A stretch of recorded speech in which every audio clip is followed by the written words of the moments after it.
Well, good evening. Thanks a lot for the participation of this roundtable. This roundtable, it's about hub CO2, what economic models for the deployment of this technology. And before make the introduction of the participants here, I just would like to say some words in terms of hub CO2. First, even the definition of hub CO2, when you look for the definition, we have several of them, but all of them then converge thing. So the hub CO2 approach enable collaboration, the sharing of infrastructure. This is the main point. When you talk about the hub CO2, we cannot talk about some specific technique, the CCUS, so the carbon capture, storage, and utilization. And of these hubs that can, because projects are expensive, can scaling up projects because they're expensive and demand a lot of infrastructure. And it's easier to get funding support from the governments. I would like just to point out some key figures. So the first figure is 2022 was a strong year for carbon capture, utilization, and storage. Over the 140 CCUS hubs are in development, more than 3 times as many as in 2021. The total number of CCUS projects is 71 in Europe nowadays. Most are located in the North Sea. In the United Kingdom, the number of CCUS projects in development has more than tripled after the announcement of the 1 billion carbon capture and storage infrastructure in 2020. And last point here that I would like to point out, CCU and utilization technologies are dropping and have the potential to up to 8 gigatons per year by 2050. So to have an idea, this is about 20 current global CO2 emissions. So saying that, I would like to present the participants of this roundtable. I would like to present myself. My name is Marcos Versiani from Accelera, Environmental and Chemical Cluster in France. And I would like to give the floor now for my colleagues. You can start if you want. Francesca, you can yes.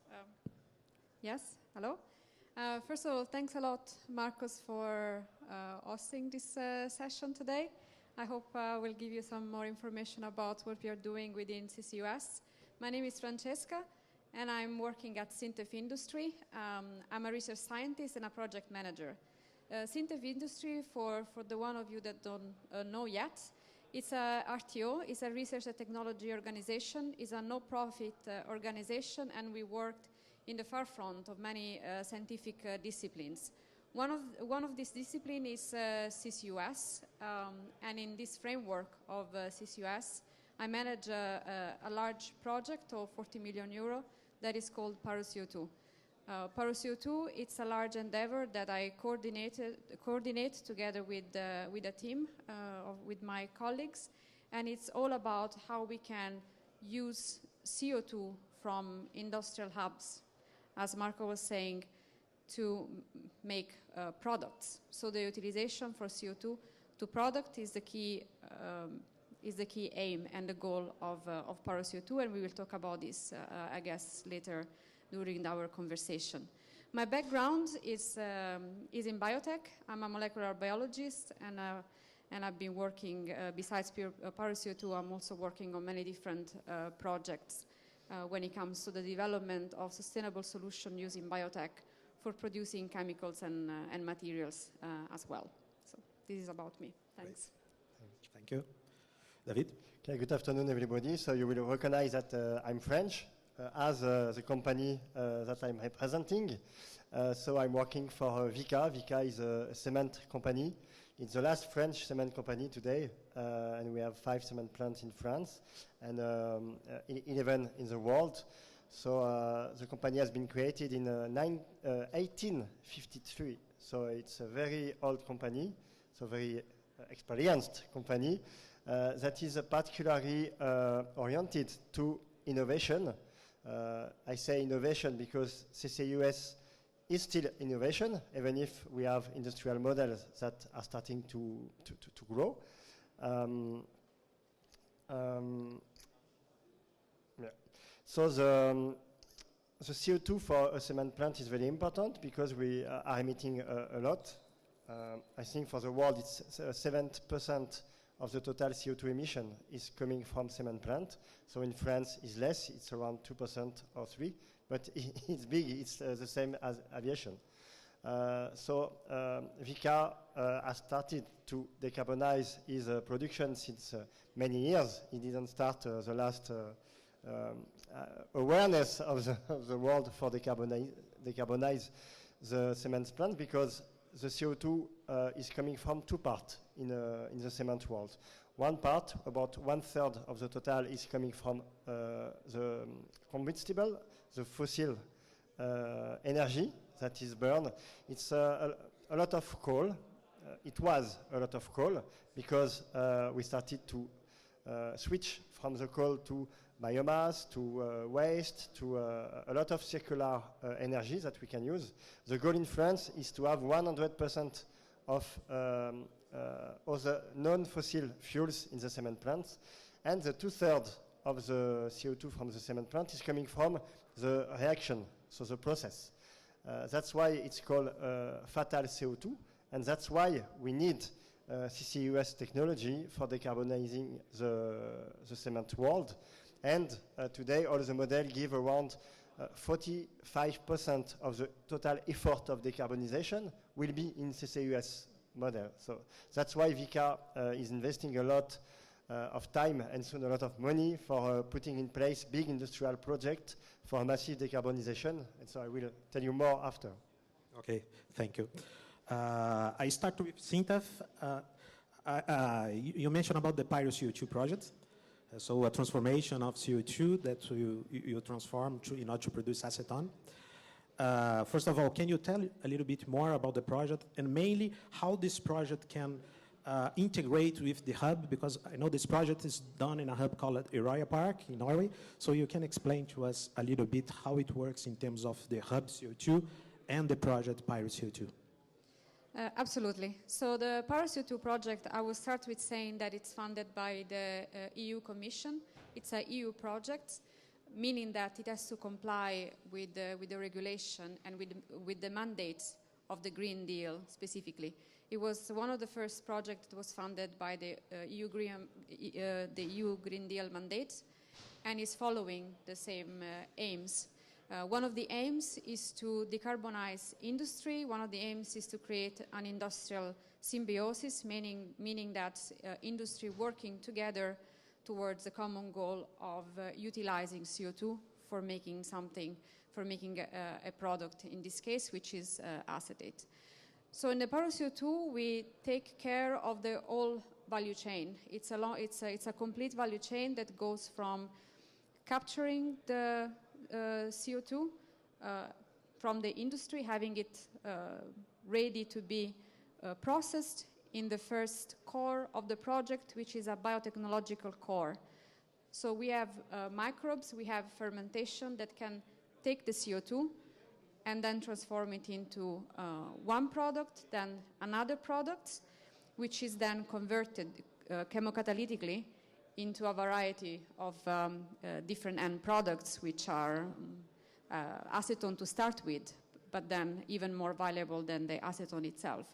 So an acetone is the platform chemical that we can use to do more, to do e-fuel, to do material, and so on. So in Pyro CO2, we go through all these steps. And the important thing is that we are doing it at the level of an industrial hub. This is very important because we can have a lot of emission, we can have different kind of emission from different kind of industries which are collected and which are channeled to a process that can take care of that. So this is at the center of our project, also because the process that we are developing is a demonstration scale, meaning that if it's functional, if it works, and this is our aim to show that it works, we can translate the Pyro CO2 process into other hubs, into other realities. The Herøya Industry Park that Marco was mentioning is located in southern Norway in a location called Porsgrunn. We selected HIP, we call it HIP, just it's easier, because it had all the features that we were looking for. It was the HIP site, it has a space, it has availability, it has the possibility of going forward with a sustainable industrial hub, which is very important. Of course, it's very expensive for them to welcome and to host the Paro CO2 project. But in fact, it's very important also which features the HIP had before it joined the Paro CO2 project, meaning that we had availability of 100% green electricity already before. This is a feature that Norwegian hubs have because of the hydropower. Another characteristic is that at the time that we initiated the project or that we developed the project, the price of electricity in Norway was extremely low compared to the rest of Scandinavia and the rest of Europe. And this basically gives us an edge to be able to develop this process. Nowadays, things have been changing a little bit, also in the north, also in Norway, we had an increase of the price of the electricity. Maybe we will cover this as well, which makes it a little bit more difficult, but still it's a possibility to develop this kind of process in hubs where you have electricity, where you have green electricity, where you have modest, reasonable price of these two very important resources. Yes. Thank you. On the other hand, we have VICA, that as David actually mentioned, it's about, there is an important emission in terms of CO2, but there is some utilization projects that we know that VICA is engaged. My question is much more about the economic model about this project, because we know that VICA is very engaged in some CCU projects. Can you tell a little bit more about the economic model and about how this project fits in terms of the hub CO2? Okay, we are speaking only about CCU, huh? Yes. Yeah, okay. Yes, we are lucky, well, it's not luck, but it's maybe audace, because VICA has started one of the biggest CCU projects in Europe. It was, maybe it was always, in early 2020, in the framework of MIX.E for a European Union project for hydrogen.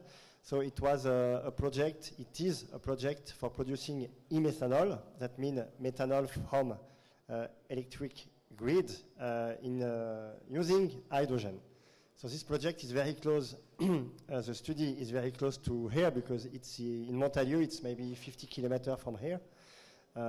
So it was, I will explain after, 300 megawatt for producing hydrogen. So that's a big amount of hydrogen for producing methanol. So if we are speaking about economical model, it's the first question is first, what is the price of the molecule we are producing? Today, for all the e-molecules, so we have, I think, two parts to separate. It's e-molecule for making fuel. So we have e-methanol, e-kerosene. I split them because we heard more e-methanol and e-kerosene, e-methane also, that e-molecules that can fill all the chemical needs, because all the technologies for making chemicals based on CO2 and hydrogen are starting to be developed, but less on an industrial scale than the e-fuels.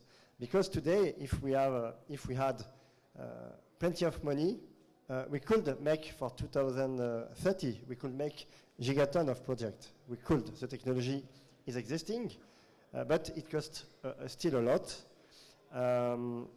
I will speak after about the cost because the main cost of these e-molecules is hydrogen, but I will speak, I think, after. But the economical model will come from the price of the molecule, and the price of the molecule today is an unknown because it doesn't exist, so there is no market. So, okay, what do you do when you want to make an industrial project and there is no market and no price for the molecule? So you are making assumptions, and so you try to not miss the good point because it's a lot. The e-molecules are often between 3 and 5 times the fossil ones. around. Okay. So if you ask to someone to pay 3 or 4 times without obligations, he will not do it, clearly. But today we start to have a regulation, a European regulation that have moved. In 2 years, a lot of regulations has come, so it's very difficult sometimes to understand because there is a lot of text, a lot of interpretation, and it's very new. I mean, the last, there is 2 important regulations for the CCU project. Is it the maritime decarbonization roadmap and the aviation decarbonization roadmap? And the text just go out months ago. I think aviation, it was less than 1 month. So this regulation puts the obligation for the user, for the company, for the maritime and aviation company to incorporate, so to put e-molecules inside their product with a roadmap, so they have to increase the amount of e-molecule inside. So clearly, what does it mean? That means that the user have to buy e-molecules, even if it's 3 or 4 times more expensive. And so this regulation will create the market. And at the end, it will be the final user that will pay the price of the e-molecules. I mean, the people that will take the flight will pay. But the energy will become maybe at its correct value, because energy was very cheap for many years. And that's why we have developed the countries, we have developed many things. So now we will pay a bigger price of the energy that will lead to save from one part, to expand more energy to another part, where we don't have other solutions that having expensive energy. I would like to jump out just for the same question for the project prior CO2 about the economical model for the project, because the European Union, when you submit the European Union, we have always economical model that we need to present. Can you tell a little bit more about the economic model for the project prior CO2? Yes, so it follows the same line that David was talking about. So we have new molecules that need to compete with fossil-based ones, and this is the case for CO2 with the case of the acetone. Today, almost all the acetone that we are using is fossil-based, and besides being fossil-based, is derived from the production of phenol. So acetone and phenol, they're produced together. So this means that not only it's fossil-based, but it's also very cheap. It's extremely cheap, the acetone these days. So coming with a molecule that it's the same, it gives the same properties, it's exactly the same, but it's coming from a completely different process, you can imagine that we cannot compete with the cost of the acetone that is in the market now. However, when we were writing the project and we were building some preliminary market model, we realized that actually considering the so-called carbon tax and considering a very low electricity price as we had at that time, then we might even manage to have a product that can compete. Not very strongly, but we can make somewhat of a profit. We saw that basically with the price of the same price of the current acetone, that is around 850, something like that, euro per ton, having a price of electricity that is less than 13 euro cent per megawatt hour, and with a carbon tax that goes around 200 euro per ton of CO2, then we could have a hope of having somewhat a profitable product. The carbon tax today, it's at least in Norway, it's 70 euro, around that ballpark, and in Sweden is around 100, and that's what we have, similar numbers in the rest of Europe. My message is the following, that the solution exists, they are being developed, they can become available in years. 5 years is the time that we have in power CO2. We cannot yet make something that it's economically profitable and can definitely not compete with what we have in the market that is fossil-based. So we need to take actions, and carbon tax is one solution, and really making it easier from the point of view of the electricity price is also very important. Otherwise, it's very difficult for the common public or for the industries and everyone to switch to a sustainable solution. For the next question, I think you already answered. In terms of bottlenecks, actually you mentioned about first of all, the cost of electricity, also the carbon tax that needs to be higher. But for both of you, do you think that we have some more bottlenecks for the deployment of these new projects, new hubs, new CCU projects, CCUS projects, or new hubs? What, in your point of view today, it's a kind of a bottleneck or barriers that we have it?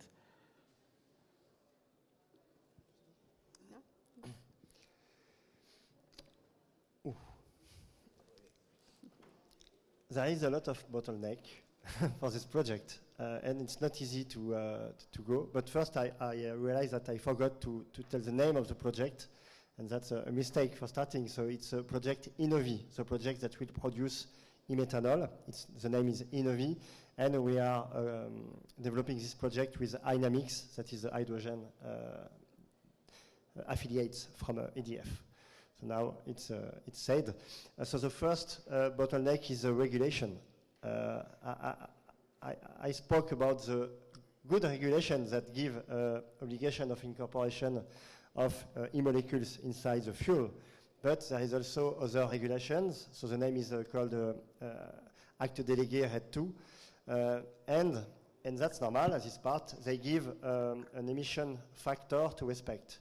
That means you cannot make e-molecules with an electricity from a coal plant, because it's nonsense. So you have to respect a reduction of the carbon footprint of the molecule. So that's normal and that's okay, particularly in French with the nuclear energy. But even in French, for respecting the new regulation, that is very new, some months, you need to put some renewable energy inside your electricity. But that's okay, because the goal is to develop renewable energy. But they also put a limitation that say in the regulation that in the year 2041, you cannot use CO2 from the industry for making this fuel that we are calling RFNBO. And with that means that you kill quite all the projects in Europe. So that's a reverse message, and not very coherent with the possibility and the potential of the development of the market and of the CCU project. So we are hoping that it will change, because I don't see how it could be.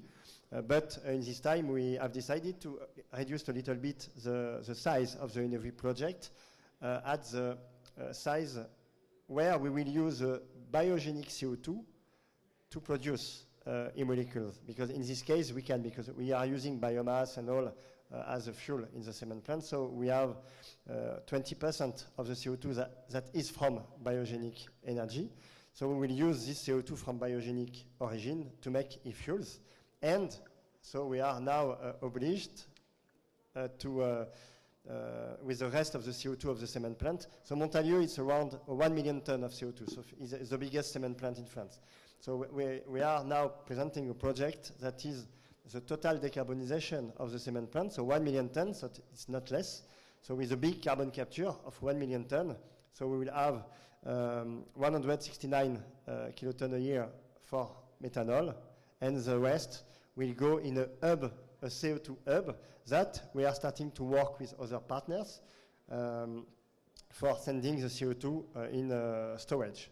And so I think about this subject, I forgot to say a lot of things, but anyway, the future is, a competition, but has not to be a competition, because it's a complementarity between the CCS and CC2, and maybe the regulation at this time will force, because of the price of the CO2 that is now quite higher, and the CO2 for a value chain to put in CCS is around maybe 140 euro per ton. So when the price is close to this price, as an industrial, you can justify to make project, to make CCS. And after, when we will have a hub of CO2, and the price, and we will come after, the price of hydrogen will decrease because of massification and other points, we could start to make a massive utilization with the kerosene, methanol and all. Even if we will start before, because we need to start, more we start, more we are developing technology, cheaper it is. So it's a competition which we need to start now, but it's a little bit expensive now, so we still have to wait too. So it's a competition between many systems. Just jump out about the hydrogen, because you mentioned about the hydrogen. Hydrogen is something that's very important for some projects, like PyroCO2, use hydrogen, Yes. Green hydrogen, the same thing for the project that GIEC is working with. So can you tell a little bit more about this critical point of hydrogen and how hydrogen can influence in terms of the CCU projects? It's a question for me? For both. For both? Okay, yeah. No, just to follow up on what we were talking before, the bottlenecks, because they are also in our side with our project, and one that I would like to mention is the scalability. Our project, the PyroCO2 project, is an innovation action, meaning that we go from TRL 4 to TRL 7. We are scaling up the CCU process. It's technically tricky, it's not easy, but that's of course, it's a research project, but even at demonstration scale, we will be able to produce 4,000 tons of acetone per year, and 4,000 tons of acetone per year will use a bit more than 9,000 tons of CO2. This sounds like a lot, but it's not much at all. It's not very much. I calculated, just to give a sense, it's 25 return plane trip from London to New York. So that's, if you think about that, there are a lot of these flights happening all the time. So we need to make sure that, as David was saying, carbon capture and storage and carbon capture and utilization go hand in hand, because we will not be able alone to process all the CO2 that we need to process. And we need to store it, we need to make use of it, and we need to do it in a smart, efficient way, because the time is now. We need this technology to be able to work now, and regulation should definitely help us to do this in the right way, but also in a fast way. And of course, hydrogen plays a part. We need it green. It is estimated that for the PyroCO2 process, for every 9 tons of CO2, it's 1 ton of hydrogen that we need. Because the bacteria that we're using, they are using CO2 plus hydrogen to break up the molecule and to use it up in their metabolic system. So the mix of hydrogen and the availability of it is very critical, and it comes with a price, of course. Yeah, I can share also a bit experience of hydrogen. I like this order of magnitude. When you need to consider, for avoiding 1,000 tons a year of CO2 in CCU, you need 1 megawatt. That's quite easy as an order of magnitude. 1 megawatt of electrolyzer, and you can make 1,000 tons of CO2 in e-molecules. But 1 megawatt is also around 1 million euro in terms of capex. So first point it's also how do you say in English? Sorry, a frein, a bottleneck. In the capex of the electrolyzer. So we need to decrease the price of the capex of the electrolyzer. So 2 solutions for that. First one is massification. So for making massification, you need to start, even if it's expensive, because if you don't start, it will never be massive. And the second is innovation. It's innovation for reducing the price, because today some electrolyzers have a lot of noble metals.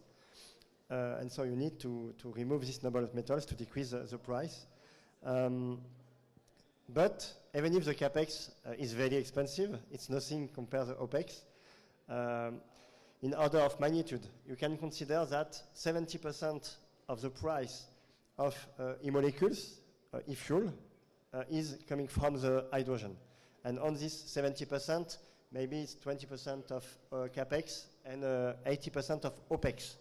So OPEX is a big amount, and so the OPEX is driving clearly the future of the e-fuels. For the OPEX, for reducing it, you have two solutions. You have a cheap electricity price, so you can, or you improve the recovery of and the efficiency of the electrolyzer. So today, alkaline, PEM, it's around maybe 52, 55 kilowatt hour per kilogram of hydrogen. I'm correct, yeah. And we could reduce it. I think the minimum is around 38, but it's already 25%, so it's not nothing. And so on this subject, we can call about the new technologies of electrolyzers.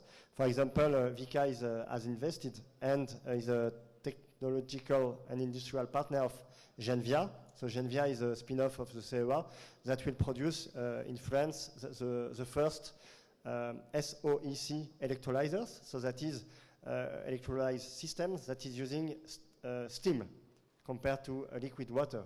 So with the steam, you have you can win the energy of vaporization of the water for the scientists maybe here. And in the cement plant, you have fatal heat that you can use for making steam. So you see that in terms of innovation, this SOEC, particularly for the cement plant, is very interesting. But we have also to find many innovations that will reduce the OPEX, so improve the efficiency of the system. Great. The last question, because I would like to give the opportunity for the people to make some questions also. For the project of PyroCO2, what's the next steps and what is the projection in terms of CO2 reduction? I don't know if you have, and if you can provide us with some number or some estimation. Yes, so the PyroCO2 project is relatively young. So we have just closed the first reporting period. We started in October 2021, and the project will finish in early 27 or late 26, depending on few different things. So the next steps for now, I mean, in the short term, is to make sure that we have a demonstrator that has all these parts that I was telling you before, the CO2 utilization part, the capturing, then the transformation of acetone in all the different products. We need to have it integrated and in place. This takes a lot of time. We have to abide to the EU regulation, run the tender process, and build the actual demonstrator. So this is in our agenda for the next months and years.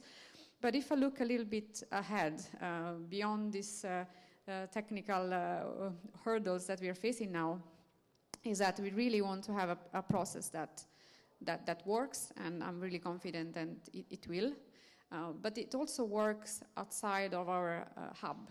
It's very important that we perform this symbiosis with the industry that are currently in Heroia, but it's also important that we make a process that can be implemented also elsewhere.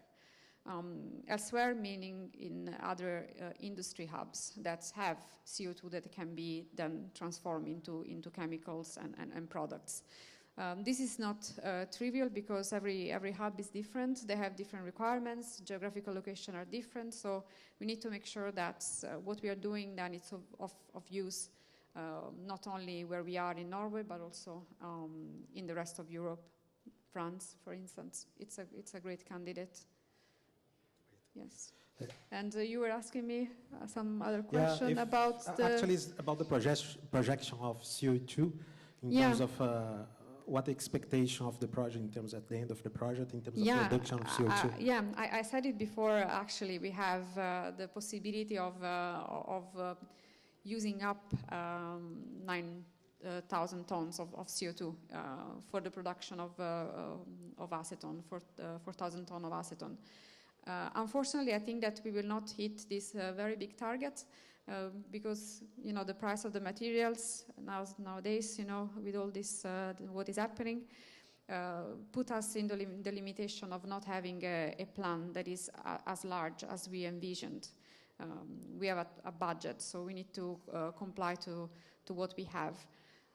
But the technology is viable. We just need to demonstrate it. We just need to show it that it works. Then we can target 9,000 tons of CO2 per year. But if the technology is viable at that scale, then this can be way more. We can have 10 demonstrators. We can have 20 demonstrators, larger plants. So I think that's we will see it at the end of the project if there will be a second project or if it will be acquired by one of the interested industry. How much we can really capture and utilize as well. Thank you. And the last question for David is, in terms of industry, what are you thinking would be the industry needs to boost this kind of hub CO2 and develop this kind of CCU project, CCUS project? What are the key, in your point of view? We mentioned about a lot of things here, about the regulation, and we mentioned about the carbon tax, but in your point of view, we can summarize a little bit, would say the price of the energy, or... So after the regulation, I think the first thing we have to move is the finance. I mean, we need finance because this kind of project is expensive. As an industrial, we can invest a part, but we cannot invest for starting all a filière. I don't know in English, a filière. And today, the investments that are in Europe, in France, are not enough and maybe are a little bit too long to come. For example, for Innovi project, we made the deposit of the project at the middle of 2020, and we don't have still the go about subvention and all. We will have, I think, soon in June, but we are still waiting 3 years. And I think we don't have the time to wait. And all the new system have been financed by the countries, by Europe. If we say solar panel, so the state paid a lot for many years about solar panel before it become profitable, and you can start the massification.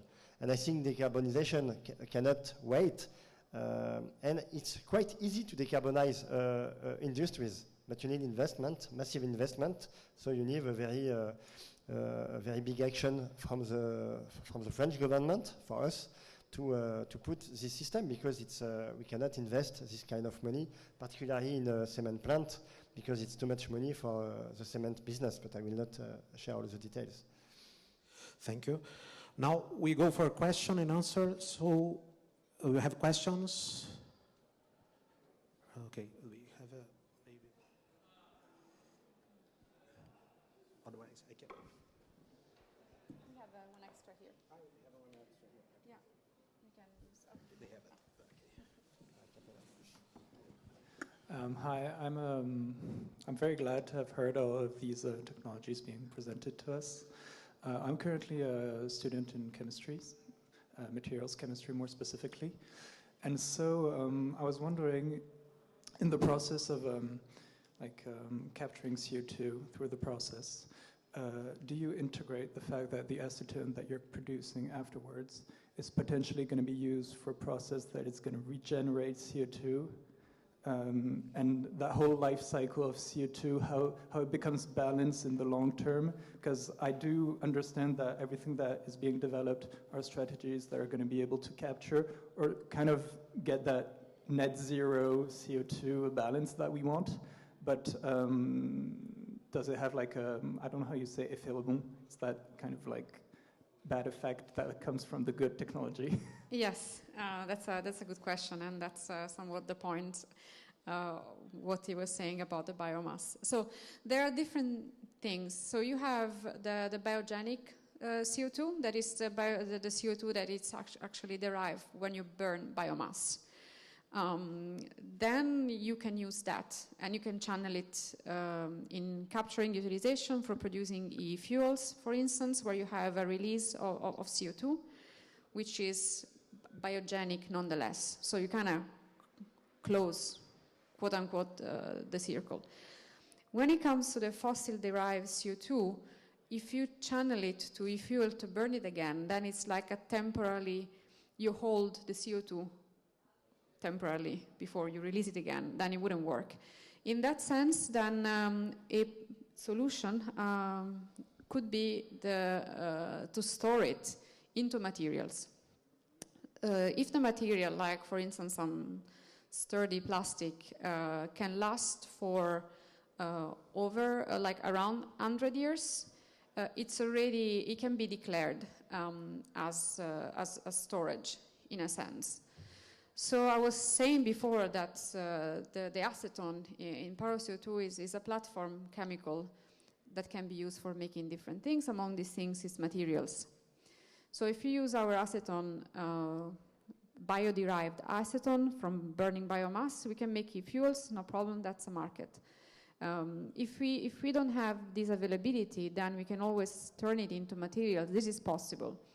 And in that case, it gives us an edge. And it's actually somewhat meaningful. Of course, the plastic, you will eventually it will be burned. I mean, there is a life to it. But now, at least apparently, if it can last up to 100 years, then it can be considered like storage of this carbon. And you can do that with the acetone and other molecules as well. Okay, I call that something a very good question. I will speak more about the e-fuel that I know a little bit more. For example, for the maritime, so the boat,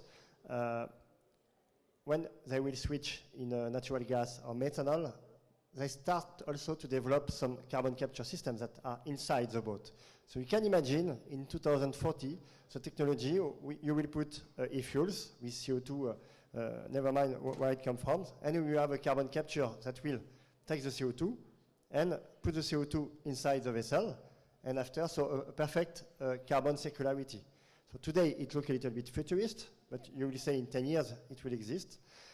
For the flight, there is also models. So the flight, I think the solution for the flight is direct air capture, and that's one of the main parts that is justifying the direct air capture. It's for the net zero of the aviation part. So direct air capture, maybe sometimes you say, oh, it's very stupid because it costs a lot of energy, and you will take 400 ppm in the atmosphere, and you have it on the industry. But it's the same thing. You need to start, because when you will develop the technology of direct air capture, in terms of energy, maybe in 15 years, it will be very less expensive, and it will be a solution, because when direct air capture is only consuming renewable energy, and you can install a massive direct air capture in Chile, for example, because solar energy and wind, you have the two, it's a lucky country, and you can have a cost of carbon of capture that is very low, and so you can also have a circularity of the carbon. So the future, and I hope a close future, is the carbon circularity. We call in France more and more the économie circulaire du carbone, and it's a reality, and we need to go on this kind of carbon circularity because we need carbon. The life is H, O molecule, and carbon, and the C of carbon, and so the carbon is you can use carbon for like a vector d'energy. You use the carbon to have molecules that are better to use in terms of energy than 100% electricity or hydrogen. But you need only to use this e-fuel for sectors where you don't have solution. It's very stupid to use e-fuel for a car. The same is a very, yeah. Okay, I stop that. And one very few words is that also the process of carbon utilization produce CO2, right? Our PyroCO2 project takes CO2, but we need to run a plant which produces CO2. So we always need to follow the carbon and try to close the cycle. Yeah. Another question? No questions? It's clear. Okay, would you like to thank both of you? Thank you very much. I think we can applaud.